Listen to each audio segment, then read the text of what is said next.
अस्सलाम वालेकुम दोस्तों, मैं हूं आपका होस्ट, आपका दोस्त सुहेल शेख। मेरे साथ मौजूद है सिर्फ उमैर कायम खानी और आप देख रहे हैं हमारा यूट्यूब चैनल स्पोर्ट्स फनकारियाँ। एक बंदा, जैसे कि आपने एक मिसाल सुनी होगी, पहले आते हैं खबीस, फिर आते हैं जलील, फिर आते हैं बगैरत, फिर उसके बाद आता है हमारा भाई इरफान पठान। अभी वर्ल्ड कप में अफगानिस्तान के खिलाफ मुजरा करने पर, मतलब अफगानिस्तान के साथ मिलके पाकिस्तान के खिलाफ मुजरा करने पर, पहले ही बहुत ज़्यादा जलालत उठाने के बावजूद एक बार फिर निकल कर आ गए वो बाहर और उन्होंने पाकिस्तान के खिलाफ फिर से ट्वीट दाग दी है कि डांस मैं करता हूँ और कापे पाकिस्तान की टांगती हैं। शायद उन्हें ये बात किसी ने बताई नहीं कि पाकिस्तान में जहाँ कापे टांगती हैं और उनका मुजरा देख के जहाँ एक स्पेशल काप टांगती है, एक स्पेशल इलाके की। मैं तो चाहूँगा, जहाँ से आपका खुद का भी ताल्लुक है, आपको हमसे ज़्यादा पता है कि कहाँ कौन सी कांप टांगती है आपका डांस देखकर। कभी आओ ना उधर खुशबू लगा के, फिर देखो तुम्हारा क्या क्या कांपेगा उधर। फजूल की बहस, फजूल की बातें। मतलब यार, अब्दुल्ला की शादी में बेगाना दीवाना। मतलब यार, कितना जलील होना चाहते हो भाई? तुम्हें जलील कर करके अब हमें शर्म आने लगी है। और क्या बोले तुम्हें, क्या कहेंगे मेरे साहब आप? यार मैं तो बोलूंगा इमाम उलग की अभी शादी हो रही है, तो मुजरे से याद आया उसको बुला लेते हैं, खुसरे नचाने के लिए इरफान पठान को बुला लेते हैं इंडिया से। डांस भी अच्छा करता है इमाम उलग का, खर्चा भी कम होगा, खुसरे मंगाएगा तो महंगे होंगे क्योंकि पाकिस्तानी खुसरों की तो डिमांड है, खुसरों की शायद कम है। तो वो आ जाओ, डांस वांस कर लो उसके वलीमे में। शायद चलो मेहंदी में कर लेना यार, वलीमे में छोड़ो, मेहंदी में इमाम उलग से बोलो उसको बुला ले यार, मसला नहीं है, अच्छा डांस करता है। मसला ये इमाम उलग जो है वो तो नॉर्वे निकल रहे हैं। अच्छा, तो इन्हें नॉर्वे बुलाना पड़ेगा। हाँ तो पाकिस्तान तो वैसे भी आ नहीं सकते और वहां पे नॉर्वे चले हैं, लेकिन मेरे हिसाब से अच्छी मिल जाएगी इतने घटिया मुजरे पे ऐसे खुसरे के लिए इमाम उलग इतने नहीं, मुजरा तो देखें, ये बात नहीं कर रहे, मुजरा इनका चल रहा है, मुजरा इनका बहुत चला है। मुजरा तो चल रहा है लेकिन खुसरा तो घटिया है। खुसरा भी सही है, इतना कोई बुरा नहीं है, अच्छा खुसरा। यकीन करें, चाइना में मैंने ऐसे खुसरे देखे पहले भी।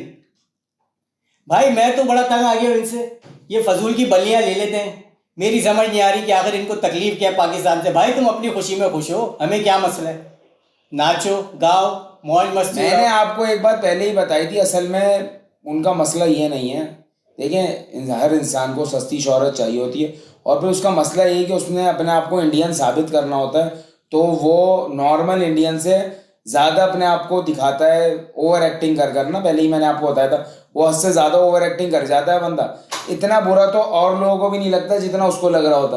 पता नहीं उसको क्या प्रॉब्लम है, मेरे समझ में नहीं आती कि उसके साथ मसला है क्या। भाई मैं तो सिर्फ इतना बोलूंगा, आप मोदी जी की कितनी भी लॉलीपॉप चूस लें, सर्टिफिकेट नहीं मिलेगा आपको बराबरी का, भले ही कितनी लॉलीपॉप चूसते रहो। खैर दफा करें इसको। तो आज बड़े इंपॉर्टेंट टॉपिक्स हैं। पहले मैं चाहूँगा कि हम इंडिया और कल ऑस्ट्रेलिया का T20 सीरीज शुरू है, 5 T20 की सीरीज है, तो कल उसका पहला मैच है। आपको क्या लगता है? मेरे हिसाब से तो फजूल ये सीरीज रखी है। अभी वर्ल्ड कप खत्म हुए 2-3 दिन हुए नहीं और सीरीज डाल दी इंडिया ने, और वो भी ऑस्ट्रेलिया के साथ ही जिनसे भी वर्ल्ड कप वो आ रहे हैं। तो मतलब वो T20 सीरीज जीत के वो दुनिया को ये बताएंगे कि लो हमने बदला ले लिया वर्ल्ड कप का। नहीं, मुझे लगता नहीं कि इंडिया जीत पाएगा, जितना उसके ऊपर अभी प्रेशर भी होगा और उनकी कोई खास टीम भी नहीं खेल रही। वैसे तो ऑस्ट्रेलिया की भी कोई खास टीम नहीं खेल रही है, लेकिन फिर भी मैं समझता हूँ ऑस्ट्रेलिया बआसानी हरा देगा इंडिया को। अच्छा खैर, एक बड़ी खबर ये आई है आज आईसीसी की तरफ से कि आईसीसी ने अंडर-19 वर्ल्ड कप, जो कि जनवरी में होना है, श्रीलंका में होना था, वो श्रीलंका ने छीन लिया है। अब उसके पीछे जो कहा जा रहा है, राणा टुंगा ने जो आज फिर दोबारा बयान दिया कि भाई हमारे क्रिकेट के जो पीछे पड़ गया है वो सारा साला जैश है जो हमारे क्रिकेट को बर्बाद करने पे तुला हुआ। आप बहुत अच्छे तरीके से जानते हैं श्रीलंका में इस वक्त क्राइसिस है। अभी एशिया कप हुआ तो उससे थोड़ा सा उनको फर्क पड़ा। उनकी जाहिर सी बात है कि उनको मेरे पैसा आया, उनके मुल्क में डॉलर्स आए, उनको वो भी तो जेशान ही दिलवाया था ना, श्रीलंका का जो एशिया कप था। और जो आप बता रहे हैं अंडर-19 वर्ल्ड कप जो उनसे ले लिया गया, उसकी वजह ये कि उनके ऊपर अभी तो आईसीसी की तरफ से पाबंदी है ना, तो वर्ल्ड कप वो कैसे खेल सकते हैं? वो खेल नहीं सकते, तो मेजबानी तो कर सकते हैं, उससे उसका कोई ताल्लुक नहीं है। मेजबानी भी कैसे करेंगे वो, क्योंकि वो तो ओवरऑल कंट्री का ताल्लुक है उससे। नहीं, उनकी बनती नहीं थी मेजबानी। खैर आईसीसी ने उनसे लिया है तो, लेकिन जो भी उनके साथ हो रहा है वो गलत है। श्रीलंका एक बड़ी टीम है, उसके साथ इस तरह होना नहीं चाहिए था। जो भी उनके सियासी मसले हैं या कोई और उनकी माशी प्रॉब्लम्स हैं उनके मुल्क में, तो उसको बजाय इसके कि उनसे चीज़ें छीन ली जाती, उल्टा सपोर्ट किया जाता। और ये तो यहाँ पर तो यही है, जिसकी लाठी उसी की भैंस होती है। सर मैं आपसे यही तो कह रहा हूँ कि आप जानते हैं पहले ही श्रीलंकन बोर्ड इतने क्राइसिस में, एक मुल्क को इस वक्त आपकी ज़रूरत है, और कुछ छोटी मोटी कंट्री नहीं है। आईसीसी की टॉप कंट्रीज में आती है, वर्ल्ड चैंपियंस रह चुके हैं, बिल्कुल वर्ल्ड 96 में वर्ल्ड चैंपियन कप है, जीता अच्छी है बड़ी उन्होंने। टीम है, बड़ी इस टीम वक्त है। अगर उनके माली हालात बुरे थे तो ये तो सबका फर्ज बनता है ना, पाकिस्तान अगर चाहता तो नहीं खेलता श्रीलंका में एशिया कप, लेकिन उसने भी तो उनका एक तरह से सपोर्ट ही किए। पाकिस्तान तो देखो हमेशा सबको ही सपोर्ट करता है, पाकिस्तान की बात नहीं कर रहे, पाकिस्तान तो सबका भाई है। पाकिस्तान ने तो कब किसकी मुखालफत करी है? पाकिस्तानियों ने तो अभी भी, मैं आपको बात बताऊं, आपको हकीकत बताऊं, हमारे साथ तो चलो ये हुआ ना कि इरफान पठान ने डांस कर लिया था और इंडिया कुछ ज़्यादा ही हमारे खिलाफ ओवर एक्टिंग करता है कि हम उसके पता नहीं कितना है, लेकिन पाकिस्तान ने तो हमेशा इंडिया की जीत में भी हम लोग खुश हुए हैं और पाकिस्तानी अवाम की भी वो रिएक्शन नहीं जो बांग्लादेशी अवाम ने रिएक्शन दिया। क्या जश्न मनाया उन्होंने, मेरे समझ में नहीं आया कि इंडिया से बज़ाहिर ऐसा लगता है कि बांग्लादेश भी उसकी बी टीम है, लेकिन उनकी आवाम ने जो रिएक्शन दिया ऑस्ट्रेलिया के जीतने पर, वो तो भाई ऐसा था जैसे ऑस्ट्रेलिया नहीं बांग्लादेश वर्ल्ड कप जीत गया। सर असल में इतना बड़ा मसला जश्न ये हुआ है, है वहां पर। बीसीसीआई ने तमाम क्रिकेट को जो है ना एक तरह से अपने कंट्रोल में कर लिया। बिल्कुल, अब तो सबको इतना दबा दिया अपनी टीमों को, ये तो जितने, भाई उनके सामने हाँ, उनकी अब हकीकत खुल गई है ना। ये जितनी छोटी टीम है ना, वो उनको पैसा ऐसा ही नहीं दे रहे उन्हें। उनको ऐसा लगने लगा है कि हमारे साथ ज्यादती हो रही है, और हर मुल्क को, उसकी खास तौर पर उसकी आवाम को ऐसा लगने लगा है कि बीसीसीआई जो है वो बाकी ममालिक को दबाकर, अंडर प्रेशर करके, जिस किस्म का वर्ल्ड कप भी अरेंज हुआ, अगर ये वर्ल्ड कप जीत भी जाते तो इनके ऊपर सवाल निशान यही अच्छा, था एक कि इन्होंने पूरी ढपचाली करी तो है। आपने कर दी, लेकिन इससे बड़ी एक और खबर भी है सर। वो खबर ये है कि बीसीसीआई पूरे तरीके से जो है ना आईसीसी पे प्रेशर डाल रहा है वर्ल्ड कप 2027 के लिए। हालांकि अभी वर्ल्ड कप ये खत्म हुआ है, लेकिन आईसीसी ने जो है वो फॉर्मेट जारी कर दिया था कि अगले 2027 के वर्ल्ड कप में 14 टीमें होंगी। लेकिन बीसीसीआई की जो ब्रॉडकास्टर्स है, मतलब आपको मैं पहले भी बता चुका हूँ, सारा पैसा तो ब्रॉडकास्टर्स का होता है, उनकी मर्जी चलती है, तो वो पीछे पड़े हुए हैं कि भाई नहीं, इसमें एक तो 10 टीमें की जाए, दूसरा जो फॉर्मेट अभी इस वर्ल्ड कप में खेला गया ना सेम फॉर्मेट रखा जाए। जबकि आईसीसी ने 14 टीमें करके 2 ग्रुप्स बनाए थे 7-7 टीमों की, कि उसमें से 3 टीमें जाएंगी ईच, और वो फिर जाके सुपर 6 खेलेंगे, फिर 4 जीत के सेमीफाइनल खेलेंगे, फिर फाइनल। लेकिन बीसीसीआई ने जो है भाई जय शाह जय वहां पहुंच गए और उन्होंने खुली धमकियां लगाना शुरू कर दी। इस पर आप क्या कहेंगे? मतलब कि फिर आईसीसी तो बीसीसीआई के घर की लौंडी है, इसकी तो कोई औकात ही नहीं है। इन्होंने सबसे पहले तो खुद मजबूत किया है ना इन्होंने। आज पहले बिग, मैं ये बात मानता हूँ कि $2.25 बिलियन का इनका बजट है क्रिकेट का। बिल्कुल, देखें बड़ा बजट है, फिर पैसा, तमाम बिग 3 जो बनी थी, आप बिग 3 को भूल गए। उन्होंने क्या किया था, आपस में उन्होंने पूरा गठजोड़ कर लिया था, तीनों मिलकर फैसले कर रहे थे। अभी बीसीसीआई अकेला इतना पावरफुल है कि वो बाकी ममालिक, आप इनकम के लिहाज से देखें ना, उनका आईपीएल बहुत बड़ा है, प्लेयर्स की ज्यादा इन्वॉल्वमेंट वहां पर आईपीएल की वजह से भी है कि यार कौन बिगाड़ेगा क्या करेगा। अभी आप देखें कि वो कितनी थ्रेट्स हैं ऑस्ट्रेलियन प्लेयर्स को। मैं उस पर आपसे बात करूं, लेकिन मैं पहले चाह रहा हूं कि आप इसको जरा समेट दें कि ये आखिर इतनी, मतलब यार एक तो होता है कि ढके छुपे अल्फाज में पीछे से बैकडोर जाके किसी ने बात की सर, वो तो खुलेआम सबके सामने धमकियां दे रहे हैं। खुलेआम तो धमकी वो देंगे ना जब वो, अब तो सबके सामने।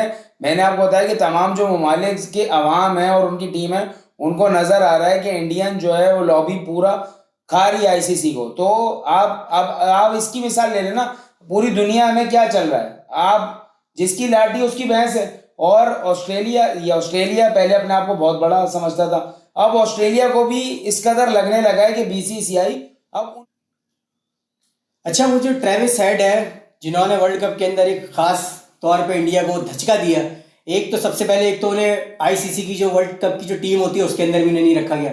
उसके बाद बीजेपी जो भारतीय जनता पार्टी वहां की है, वो भाई खुलेआम धमकियां दे रहे हैं। उन्होंने उसकी बीवी और बेटी को रेप करने की धमकी दी है, और उसके बावजूद और ये भी कहा कि कत्ल भी कर देंगे अगर दोबारा तुमने हिंदुस्तान में कदम रखा। शायद ये वजह भी है कि ट्रेविस हेड भी वापस चले गया, वरना T20 में वो शामिल था।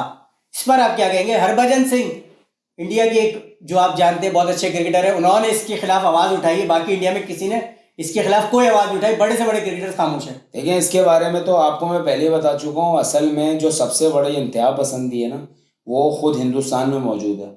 वो हर चीज़ को इतनी हाइट पे ले जाते हैं, ख्वाह वो क्रिकेट का मामला हो या कोई और मजहबी मामला हो, नाम दूसरों पे रखा जाता है कि वो पाकिस्तान इंतहा पसंद है और वो मुसलमान इंतहा पसंद है। देखिए, इंतहा पसंदी जो सबसे ज़्यादा शिद्दत की है ना, किसी भी हवाले से अगर आप देखें, उनकी वो फिल्मों में भी नज़र आती है, फिर उनके मैचेस हों तो वो पाकिस्तान भी मैच हारता है, ठीक है ना, हम भी बहुत सारे लोगों से मैच आ रहे हैं, हम अफगानिस्तान से ही मैच आ रहे हैं। लेकिन सच्ची बात बताऊँ, मैंने पाकिस्तानी अवाम के अंदर भी ये चीज़ किसी की नहीं देखी, किसी के साथ पर्सनल हो रहा है। तफरी कर ली, ये तो सर मस्ती कर ली, बस उस बहुत ही वक्त घटिया बात है। मौके पर ये तो गवर्नमेंट का काम बनता है ना कि सख्त एक्शन ले इसके ऊपर। गवर्नमेंट तो देखे खुद उन्हीं लोगों की है ना, इंतहा पसंद गवर्नमेंट तो है उनकी। ये 2021 में शामी के साथ हो चुका है, जब वो पाकिस्तान 152 जीता था तो उसे गद्दार करार दे दिया था। ये उस वक्त कोहली उसकी सपोर्ट में निकल के आए तो कोहली को भी सेम धमकी दी थी कि अनुष्का और तुम्हारी बेटी का रेप कर देंगे। तो ये मैं आपको मेरा सवाल ये कि इतने से हथियार से क्या क्या काम करेंगे? अब वो तो उनको बताए कि वो क्या क्या कर सकते भाई हैं। जो उसका असल काम है हथियार का, उससे वही काम करो, रेलवे पे जाके बैठो और दूसरी चीजें मत सोचो। खुदा का वास्ता है तुम्हें, बल्कि जो तुम जिस भगवान को मानते हो उसका वास्ता है तुम्हें। ये बलात्कारी वाली सोच से बाहर निकलो और क्रिकेट को क्रिकेट तक रहने दो। खैर, ये जो टॉपिक हमने छेड़ा था इस पर हम बाकी कल गुफ्तगू करेंगे, क्योंकि कल 2-3 टॉपिक्स और भी है। पाकिस्तान नेदरलैंड की टीम का जो शेड्यूल था वो भी कैंसिल हो गया है। इसके अलावा और भी चीज़ें हैं, पाकिस्तानी स्क्वाड है। तो बस अभी मैं चाहता हूँ कि हमें यहीं पर इजाज़त दीजिए। अल्लाह हाफिज़।